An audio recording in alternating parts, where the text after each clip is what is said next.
Kalau kamu jalan-jalan ke Malaysia, pasti sering lihat mobil ini kan? Vero 2 Myvi, mobil kompak yang sering disebut mobil rakyat Malaysia. Tapi, tahukah kamu, di balik desainnya yang simpel dan fungsional, ada kisah menarik dari pabrikan ini yang berjuang menjadi nomor satu di negara asalnya. Jadi, tetap di video ini karena kita akan mengungkap sejarah Vero 2 dari nol hingga mendominasi pasar otomotif Malaysia.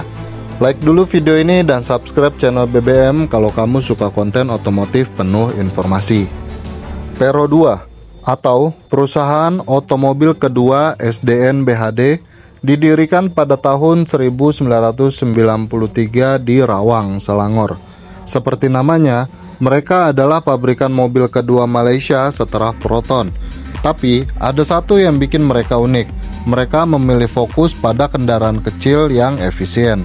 Sejak awal, Vero 2 bekerja sama erat dengan Daihatsu dari Jepang yang notabene adalah anak perusahaan Toyota. Bahkan, pada tahun 1994, Vero 2 meluncurkan mobil pertamanya, Vero 2 Kancil, yang berbasis pada Daihatsu Mira. Mobil ini langsung booming di Malaysia karena harga terjangkau dan irit bahan bakar. Memasuki tahun 2000-an, Vero 2 nggak cuma ingin dikenal sebagai pembuat mobil murah. Mereka mulai memperluas segmen dengan meluncurkan berbagai model ikonik seperti Kelisa, Viva, hingga Myvi pada tahun 2005. Dan tahu nggak, Myvi ternyata jadi game changer buat Vero 2. Selama lebih dari satu dekade, Myvi terjual lebih dari 1 juta unit, menjadikannya salah satu mobil paling laris di Malaysia. Bahkan, di tahun 2021, Vero 2 berhasil menjual 190.291 unit mobil, menguasai sekitar 37,4% pangsa pasar otomotif Malaysia. Angka ini lebih besar dibanding Proton, rival utamanya. Vero 2 nggak cuma soal penjualan sob.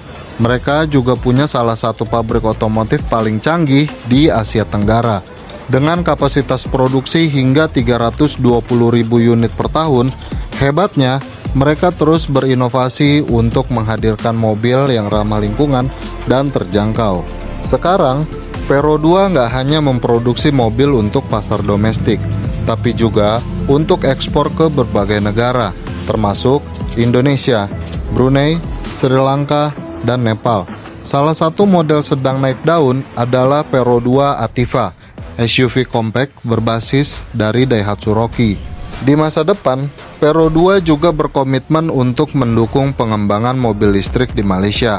Mereka sudah bekerja sama dengan Toyota dan Daihatsu untuk mengembangkan teknologi hybrid.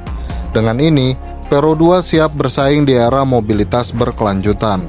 Jadi itulah sob, kisah Vero 2 dari awal sebagai pemain kecil hingga menjadi raksasa otomotif di Malaysia.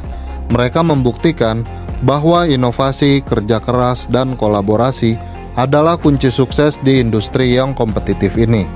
Gimana menurut kamu? Apakah Vero 2 bisa terus mendominasi pasar? Tulis pendapatmu di kolom komentar.